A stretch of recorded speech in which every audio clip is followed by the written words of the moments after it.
Ellingham Academy is a famous private school in Vermont for the brightest thinkers, inventors, and artists.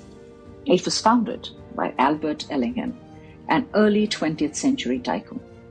Shortly after the school opened, his wife and daughter were kidnapped. The only real clue was a mocking riddle, signed with the frightening pseudonym Truly Devious. It became one of the great unsolved crimes of American history and has also become a topic of discussion for today. Stevie Bell is set to begin her first year at the same academy, and she has an ambitious plan. She's our main protagonist. She will solve this cold case. But something strange is happening. Truly Devious makes a surprise return, and of death revisits Ellingham Academy. The past has crawled out of its grave. Someone has gotten away with murder. And to catch that person, we have Saanvi with us today. Hello, Saanvi. Hi, my name is Saanvi Garg. I'm 14 years old and I study in Scottish International School. My hobbies include reading, mainly fiction. I paint and sketch as a hobby, but I definitely would not call myself an expert. And I play football and run track. Thank you, Saanvi. Okay, so starting with the book, what do you think about the truly devious tactic of writing murder threats? The story begins in 1936 with a single letter addressed to Ellingham Academy, founded by influential and wealthy tycoon Albert Ellingham. The letter in question was a threat to Albert Ellingham. Now, being the influential and powerful tycoon he was, there should have been nothing unusual about the threat except for the fact that it was constructed of colorful letters and words which were later determined to have come from popular magazines of the time. This tactic of writing murder threats struck me as unusual and innovative. The method used in the letters is actually a literary technique called the cut-up technique. This method can be traced back to the 1920s. However, it was popularized in the 1950s and 60s as a way of writing poems. So it struck me as unusual that it would have been used in 1938. However, it was certainly eye-catching and intriguing, and it definitely compelled me to read further. What do you think about Stevie Bell's character? I mean, did you feel that it's an original one? Or have you read something similar before, a copycat? Stevie Bell, the main protagonist in the story, is a student at Ellingham Academy hoping to investigate the Truly Devious case. She's a crime buff and was selected for Ellingham Academy because of her unique knowledge and interest in the field of criminology, and especially this case. However, she is still not quite sure as to why she is accepted in such a prestigious academy and faces imposter syndrome for a lot of it. She is brave and determined to find her answers, yet cautious. She is described as having dusty blonde hair that is cut short, and she often styles herself. She has a short stature and is known for her famous red vinyl coat. Stevie Bell as a character does not strike me as completely original and out-of-the-box character, especially for a murder mystery novel.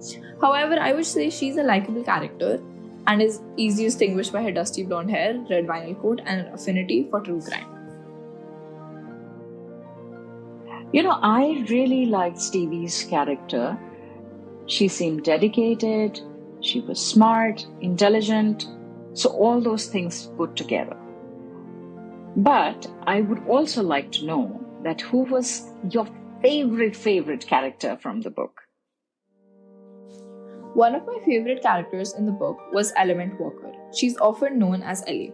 She's a second-year Ellingham Academy student who resides in the same house as Stevie, the Minerva house. Ellie is described as a young, petite woman with red hair and brown eyes. The most interesting aspect of Ellie's appearance is how she dresses. Her apparel can be described as extremely alternative. Ellie's personality can be described as intentionally rebellious. Ellie puts considerable effort into showing her unique nature. Examples of this include painting "This is art" on marble students spread across campus and playing the saxophone loudly and regularly despite no formal training. She's one of my favorite characters because of her bold, brave, and colorful personality, and the fact that she is direct and straightforward in a manner that she does not hide or sugarcoat the truth. She does not consider everybody to be important to her, but the few people she does are her utmost priority. I guess we are on the same page as far as the favorite characters go. Um, Tell me, when the murders started happening, what was the first thing that struck you about these murders? The first thing that struck me about the murders in the book was the way that they were orchestrated and the way they were designed. In both cases, in the 1936 case as well as the current case, a warning in the form of a letter was sent to the people who were somehow related to the victims. In the original case, in 1936, a threat is mailed to Albert Ellingham, and a few days later, his daughter and wife are kidnapped while they are out on a drive. A similar instance like this occurs 80 years later when Stevie sees a similar type of projection of this threat on her wall, saying that Truly Devious is back from the dead. What struck me about this is the connection between the two. There's a difference of 80 years between both cases, yet the style and the similarities between the cases are astounding. And Stevie and David, what did you think about them? Their romance in the book. Was it tired? Was it fresh? Or was it a little fake? The romance between Stevie and David, Stevie being the main protagonist and David being the love interest. Although this was a romance that I have seen in multiple books, it was still well written, and I still thoroughly enjoyed it. I enjoyed their banter and the obvious attraction to one another. In a way, it was also opposites attract. The two could not be more different, and yet they still liked each other and they still worked really well together.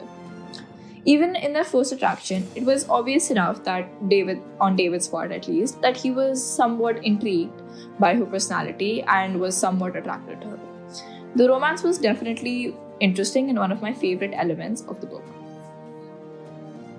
In the scene where Stevie and David go to meet her parents, I found that really, really interesting because there was a lot of dynamics at play at that moment. Stevie's parents were kind of the typical parents you would expect, who always want their daughter to have a normal teenage life, have friends, have a boyfriend, go to prom, etc. So far, Stevie hadn't shown an interest in any of these things and could be described to them as unusual.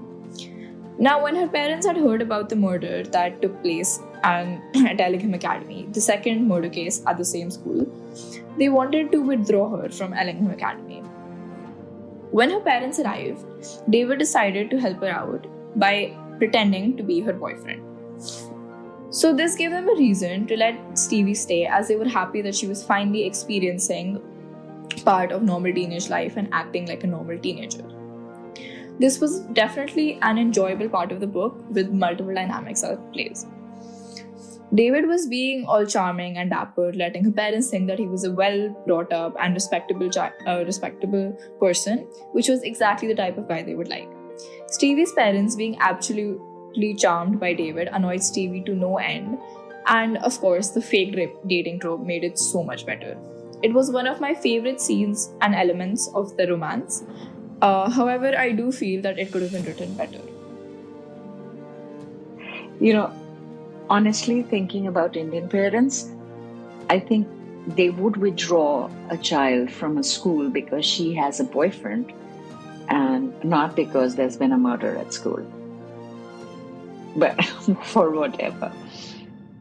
This, I think, is one of the last books in the series of murder and thriller and mystery. And we have been able to bring some very interesting books which hit the market within the last few years.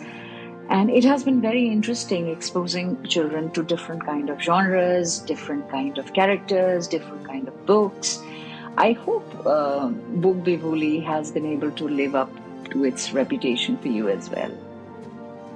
Bookable as a platform is, I think, a very interesting concept, and not only does it summarize and give you a review of the books, such as other platforms like Goodreads, etc., it also analyzes the book, the way they are written, the important elements, and the message the author wants to convey, which is often missed by the audience.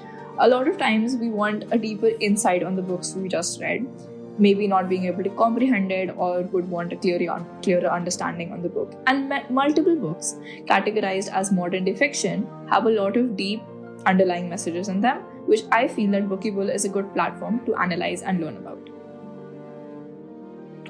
Yeah, the name is quite a tongue twister. It is actually a combination of Latin and Greek.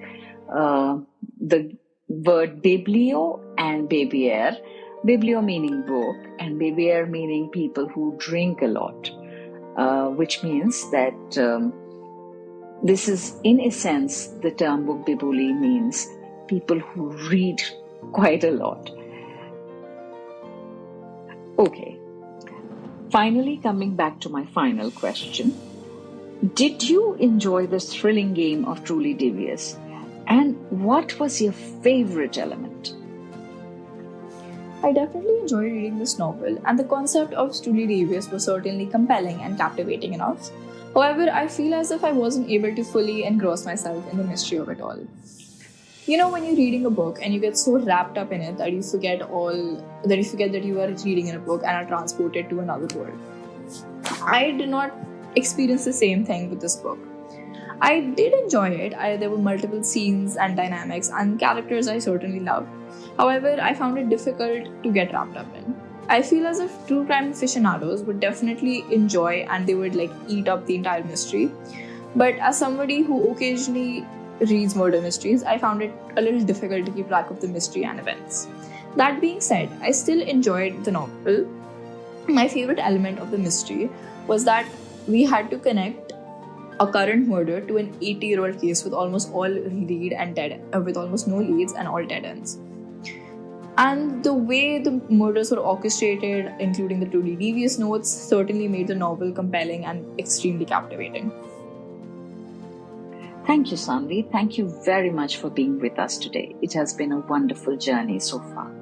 I would like to thank Bookybul for this amazing opportunity to share my thoughts and experience with this novel. I would like to say thank you to the host, to the creators, and I would like to say thank you to my mother for introducing me to this platform. And I would also like to say thank you to the viewer who is watching this story. So there, Truly Devious is another mystery novel with a superb juggling of past and present. Two murder mysteries at the cusp of one, but perhaps the same killer. It possesses an interesting new lead for a mystery novel, and the romance is a welcome lighter addition to the darker atmosphere of death. The book is well-paced and has a superb mix of complexity and suspense to provide a well-written murder mystery. I could compare it to a delectable appetizer, a mouth-watering mystery for the main course, a few delicious friendships for dessert, and a flavoursome drink of romance. The book is superbly cooked gourmet dinner of a masterpiece, just waiting to explode through the taste buds in your eyes. And now it's time for Bookbibuli Read Reco. The reading competency required for this book is 6. Written well, paced well, and blending fast and future exceptionally. Truly Devious is an underrated book for most people above 12. The book has some mild sexual references, a good deal of violence, and deals with the concept of child murder. So definitely not for the faint-hearted, and I would definitely not recommend it for children who are under 12 years of age. However, for teens, the book presents a thrilling meal to savor and pick apart, with an aftertaste made to enjoy. The genre is, of course, murder, mystery, and thriller. It will be a natural extension to a reading trajectory which already has A Good Girl's Guide to Murder, One of Us is Lying, and The Inheritance Games. And once you've read this, you are ready for The Vanishing Stair by the same author. All the best and happy reading.